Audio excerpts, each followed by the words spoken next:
Body, speech, and mind held in perfect oneness. I send my heart along with the sound of the bell. May the hearers awaken from forgetfulness and transcend all anxiety and sorrow. Ba nghiệp lắng thanh tịnh, gửi lòng theo tiếng chuông. Nguyện người nghe tỉnh thức, vượt thoát nẻo đau buồn.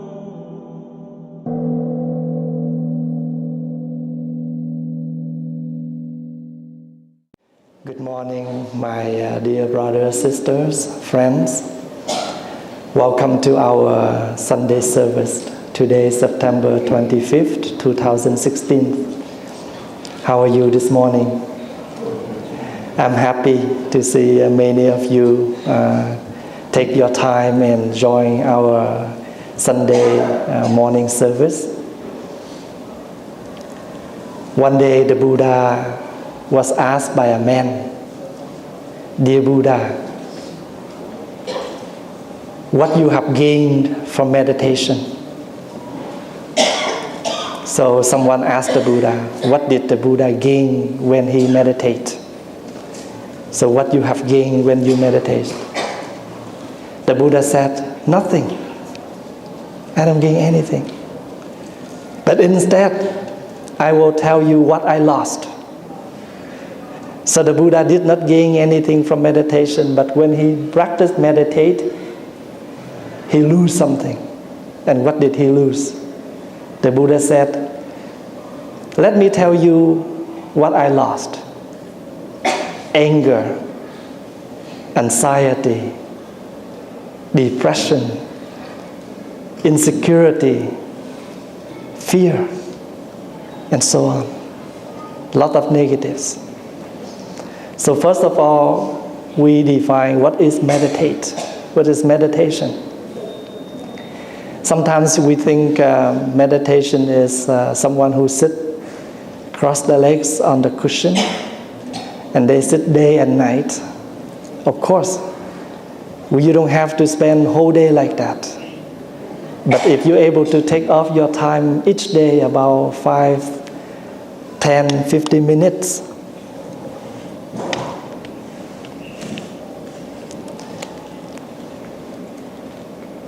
when you practice the meditation is a good medication to heal many different kind of negative sickness in our mind, in ourselves. Every day we have some food in order to nourish this physical body. Then we should have some sitting in order to calm ourselves, and this calmness will become the good food, the very healthy food, the nutrition to heal or to nourish the mind. Because when we live, not only physical body, but also the mind. Because the mind is the main one who guides us, who brings us to the speech, to the action. So if we do not know how to come back to the root, we're unable to have the healthy branch, the healthy leaves, the healthy tree. So when you water, you do not water the petals of the flower. You do not water the leaves, but you water right to the root. And you make sure the root can take the water, so the water can nourish the whole body, and then the branch, and then the leaves. Same thing. When we sit down only 10 minutes per day, but that is the time for you to bring the healthy food into your body, into your mind. Sometimes we get sick, but the sickness on physical body only 30%. But the 70% remain just because we so much fear, so much worry. If you go to the doctor did not inform yet. He just said, you may get cancer. We start to afraid, we start to fear. We go home, we cry, we pray, we do lots of things we're looking for, but we don't know whether it's cancer or not. But even it's cancer, but we don't know what kind of cancer. Then how can we find the right medication for that unless we know what's wrong? So the practice here is I encourage that everybody take 10 minutes per day, only 10 minutes, not much, compared to 24 hours we have a day. You can sit on a chair like me, but your feet stay firmly on ground. Keep your back straight, relax your shoulders, close your eyes. And then you start to follow your breath. Usually we will have a question. When I meditate, what I'm thinking? And somebody will say, oh, just clear your mind. No, we can't. You're unable to clear your mind. We always have something to think. But the problem here is too much thinking at once. And the practice here is only one thing at a time. That's the difference.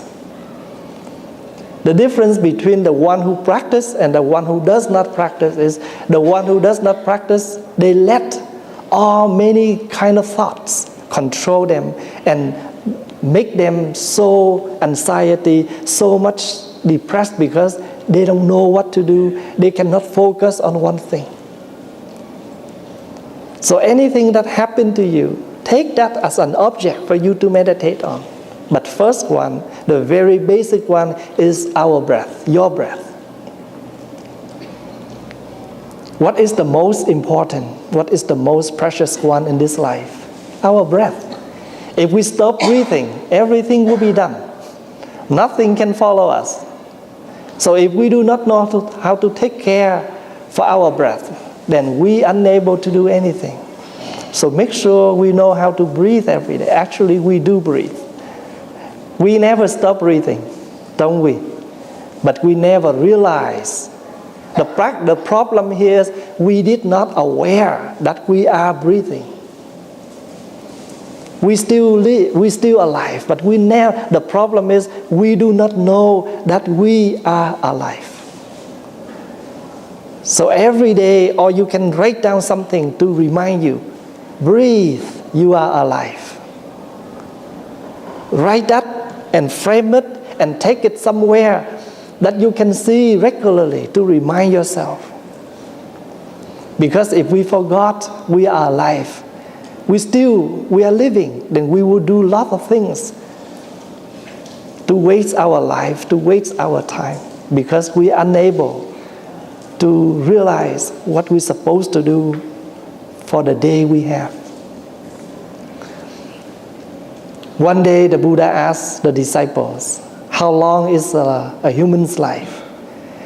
And a lot of monks answer different questions, 70 years old, 70 years, 50 years, 20 years, all answers the Buddha refused. And one monk said, the Buddha, the human's life is only in one breath. The Buddha agreed.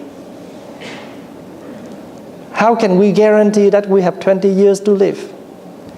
How can we guarantee that we have 50 years to live? We never know.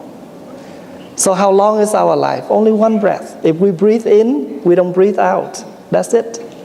If we breathe out, we don't breathe in. That's it. So I used to meditate. The death and the tomorrow, which one comes first? Sometimes we say, oh, see you tomorrow. But no guarantee that we still have tomorrow to see each other or not. So death can come to us anytime. But then why we meditate? Because when we meditate, we calm ourselves. And when you calm yourself, your mind clear. And once you clear, you know what to do, how to do, when to do, and who to do. Let's say in the past, we got drink every Friday night, every Friday after work, and we know we have a weekend. So we call some friends home and have a party. We get used to it. We're addicted to it. But once your age turn older, and you know that it's not appropriate for you to drink that much anymore, it's time for you to stop and take good care for your health, because alcohol only destroy and damage your body. They never bring you any healthy if you too much. You can socialize, but don't turn them become your daily addicted. So we are aware about the age. We are aware about the health. We are aware about the situation. I remember when I came to Canada, a pack of cigarettes only $5, and now 20. And if you smoke too much, and you can see that how much you spend per month for your cigarettes, you will never give anyone even $1, but you're willing to buy something to damage your lung for $20. Is that fair? Is that reasonable? So meditate will help us to see that. So do not think it's meditation is the practice of Buddhism. Everybody can practice meditation.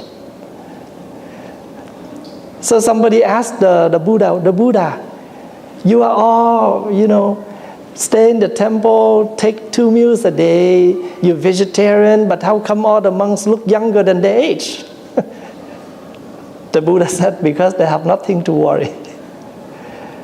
Because they never drown themselves in the past, they never worry for the future, but they know how to drowning themselves in the present moment.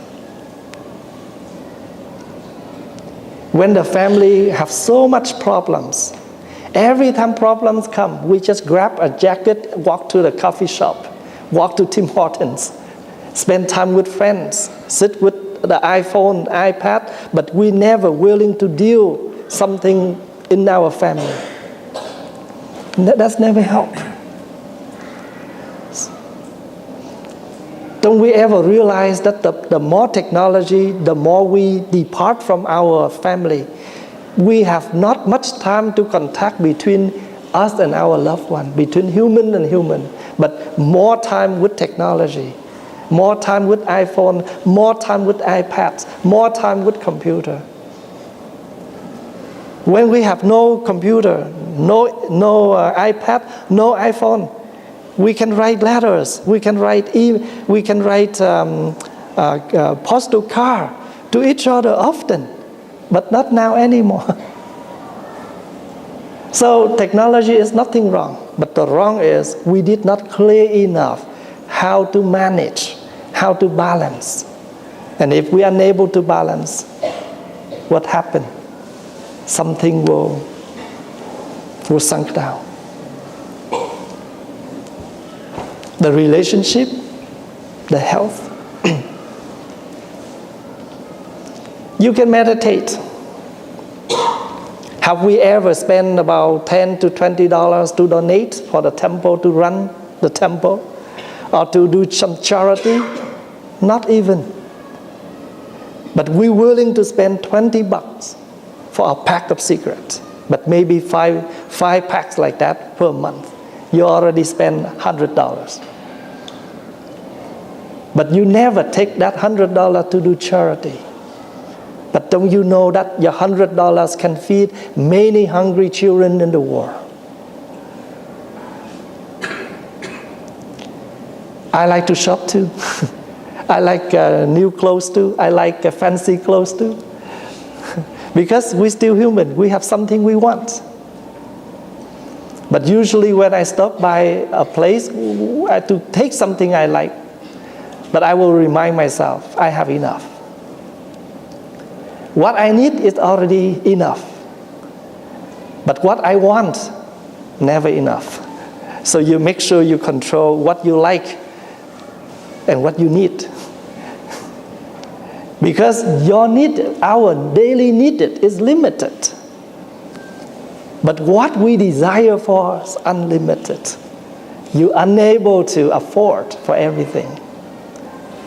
And you know that with this economy, like a children, young friends, if you know that your life now is so happy because you just school, play, eat and sleep, you're nothing to worry. But you should know that every single toy you spend, you buy from your parents' hard work. So only take something that your parents able to afford you. What is that called? Understanding. But what help you to have that kind of understanding? Meditation. Meditation will help you to lose your selfish, but instead you increase your understanding and your love. When you have enough of love, you will accept more than you expect. Because sometimes life, you're unable to expect anything. But if you kind enough, you will accept what you're able to have. So not only young people, old people, any one of us, we need to spend 10 minutes to 15 minutes per day to meditate. And this is the easy way to do. Sit with your back straight, relax your shoulders, close your eyes, follow your breath. You don't have to forcing yourself to breathe. Let your breath normally breathe. All you need to do there is sit and follow. When it's in, you know. When it's out, you know. And if any day you back home very tired from work, you can water yourself. Breathing in, I relax. Breathing out, I feel calm. Create some positive words to water yourself, to make yourself fresh and happy. If every day we are not mindful enough to water, we may water a lot of negatives. I'm angry, I'm not happy, I'm so tired. So those are all the negative. We should not try to water much to our physical body and mind. For those who are unable to sit on floor, you can sit on the chair. For those who are able to sit on floor with your back straight. And when you're able to breathe like that 10 minutes a day, and you can realize, you will experience how wonderful for this beautiful method, beautiful practice. I only sleep maybe 3 hours a day. Last night I go to bed at 4 in the morning, and I wake up at 6. Of course, I know that's not enough to keep my health condition, but sometimes there's too much work that I have to recover. But one of the things that I help myself is meditation. When I'm totally down, I will find about 10 minutes to practice sitting meditation. Or I will practice total relaxation. 10 minutes, you sleep very deep, you gain back your energy. So sometimes too much sleeping is not enough, it's not good. But if you have lack of sleeping, also not good enough. So Buddhism is teaching us how to balance and keep it in the middle path, neutral. That's why you see the Buddha have the dot right on his forehead. Because the dot right in the forehead symbolizes for the middle path. Not too extremely on other two sides. So I introduce you briefly about meditation. And I encourage that everyone take your time to practice meditation. Your sitting, your breathing technique, maybe 10 minutes, 15 minutes per day. And remember, this is not philosophy. This is the real reality in the practice. You never experience if you don't do it. Why don't you try to sit for 1 month? And then you can experience what I said. So you heard about durian, but you never taste durian. And you never know how taste it was. Thank you for your time and your listening.